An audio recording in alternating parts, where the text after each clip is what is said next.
नमस्कार दोस्तों। एक टाइम था जब मुझे ऐसा फ़ील होता था कि लाइफ़ बस चल रही है, पर मेरा उसके ऊपर कोई कंट्रोल नहीं है। करियर भी अच्छा चल रहा था, पैसे भी अच्छे आ रहे थे, पर कहीं न कहीं हमेशा ये मन में रहता था कि यार कुछ तो मिसिंग है। हर दिन एक ही रूटीन, ऑफ़िस, काम, घर। मैं बहुत ज़्यादा फ्रस्ट्रेटेड फ़ील कर रहा था because something was missing in my life. तो अगर आप भी लाइफ़ में ऐसा फ़ील करते हैं, फ्रस्ट्रेटेड फ़ील करते हैं, स्टक फ़ील करते हैं, तो शायद ये माइंडसेट आपकी भी मदद कर सकता है। तो चलिए बिना टाइम वेस्ट किए वीडियो स्टार्ट करते हैं। ये बात है 2017 की, जब मैं बहुत ज़्यादा फ्रस्ट्रेटेड फ़ील कर रहा था क्योंकि कुछ ऐसे इंसिडेंसेस हुए थे। करियर अच्छा चल रहा था, सब कुछ ठीक चल रहा था, पर मैं बहुत ज़्यादा रिएक्टिव हो गया था। मैं हर चीज़ पे रिएक्ट करता था। कोई सिचुएशन होती थी तो मैं किसी को ब्लेम करता था, कभी ऑफ़िस पॉलिटिक्स को, कभी किसी कलीग को। हमेशा ऐसा सोचता रहता था कि हर मेरी परेशानी के लिए कोई और चीज़ ज़िम्मेवार है या कोई और सिचुएशन ज़िम्मेवार है, जिसकी वजह से फ्रस्ट्रेशन क्रीप इन होती थी क्योंकि दूसरे पे तो आपका कोई ज़ोर है नहीं। पर एक दिन मेरे को ऐसा रियलाइज़ हुआ कि यार ऐसा लगता है कि मेरी लाइफ़ का डायरेक्टर तो कोई और ही है और मैं सिर्फ़ एक कैरेक्टर की तरह काम कर रहा हूँ। और जैसा वो डायरेक्टर मेरे को लाइफ में नचा रहा है वैसा मैं नाचे जा रहा हूँ। तो ऐसे में जब भी कुछ बुरा होता मैं हमेशा कंप्लेन करता, बट कभी मैंने ऐसा नहीं सोचा कि मैं इसको चेंज कैसे कर सकता हूँ। उसी टाइम मेरे हाथ में एक बुक पड़ी। उस बुक का नाम था 7 habits of highly effective people, जिसमें कि ऑथर स्टीफन कोवी ने ऐसी 7 हैबिट्स बताई हैं जो कि इफेक्टिव लोग अपनी लाइफ में यूज़ करते हैं। उस बुक की पहली हैबिट थी बी प्रोएक्टिव। अब प्रोएक्टिव का मतलब ये है कि जो सक्सेसफुल लोग होते हैं ना, वो अपनी लाइफ की परेशानियों के लिए किसी और को ब्लेम नहीं करते। उनका जो माइंडसेट होता है वो ग्रोथ माइंडसेट होता है, वो सॉल्यूशन माइंडसेट होता है। वो जब भी कोई ऐसी सिचुएशन आती है तब उसको ऐसा देखते हैं कि मैं इसमें क्या कर सकता हूँ जिससे कि एक पॉजिटिव आउटकम आए। यह जो मेथड है, ये जो कॉन्सेप्ट है, ये सुनने में बहुत ईज़ी लगता है, बट बिलीव मी इसको लाइफ में लाना इतना आसान नहीं है। इसके लिए बहुत प्रैक्टिस करनी पड़ती है। आपको बहुत अवेयर रहना पड़ता है। तो इस बुक को पढ़ने के बाद जब ग्रेजुअली मैं इस कॉन्सेप्ट को अपनी लाइफ में लेके आया, तो ऑफिस में कुछ एक बार एक प्रॉब्लम हुई, तब मैंने रियलाइज़ किया कि उस प्रॉब्लम को मैंने डिफरेंट नज़र से देखा, मुझे सॉल्यूशन नज़र भी आया।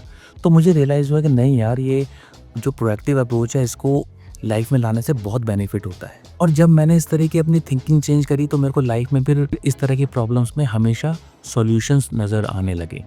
तो यहाँ पे एक आइंस्टीन का कोट मैं आपसे शेयर करना चाहूँगा। आइंस्टीन ने अपनी लाइफ में ये बोला है कि जो माइंड एक प्रॉब्लम क्रिएट करता है ना, वो माइंड कभी सॉल्यूशन नहीं दे सकता। इसलिए हमेशा हमको डिफरेंट माइंडसेट और डिफरेंट सॉल्यूशन ओरिएंटेड माइंडसेट के साथ सोचना पड़ता है कि इस प्रॉब्लम को हम कैसे सॉल्व कर सकते हैं।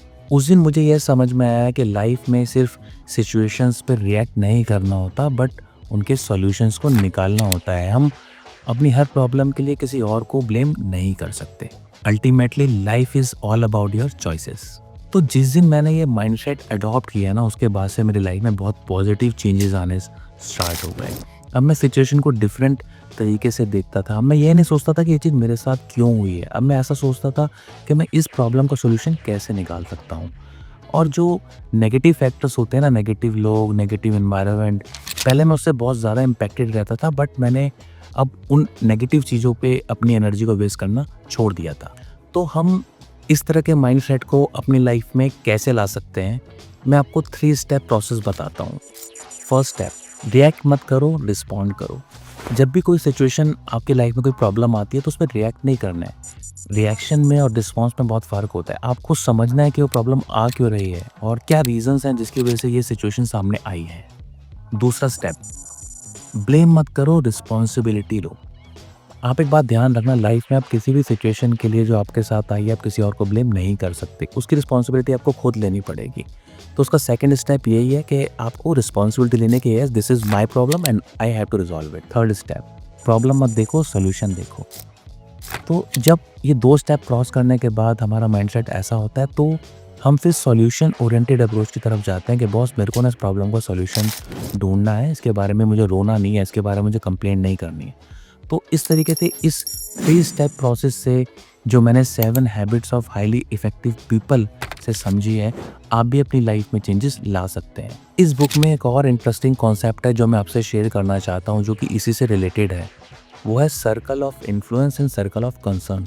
तो उसमें स्टीफन आर कॉवी ये बताते हैं कि सर्कल ऑफ कंसर्न का मतलब है जो दुनिया में सारी चीज़ें हो रही हैं जिस पे मेरा कोई ज़ोर नहीं है। जैसे इंडिया पाकिस्तान का मैच हो रहा है तो उसके आउटकम पे मेरा कोई ज़ोर नहीं है। इकोनॉमी कैसा करेगी, शेयर मार्केट कैसा करेगा, उसके ऊपर मेरा कोई ज़ोर नहीं है। This is our circle of concern. दूसरा सर्कल है सर्कल ऑफ इन्फ्लुएंस।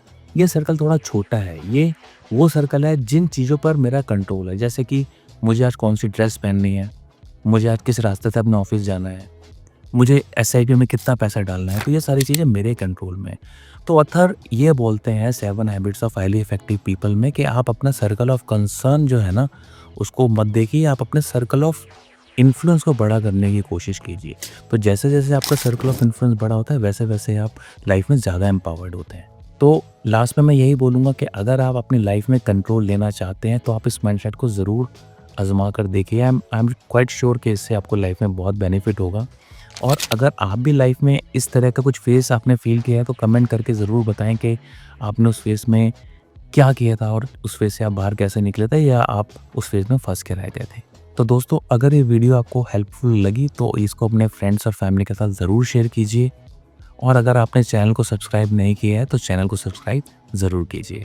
आपने अपना कीमती समय हमें दिया, उसके लिए धन्यवाद। मिलते हैं अगले वीडियो में।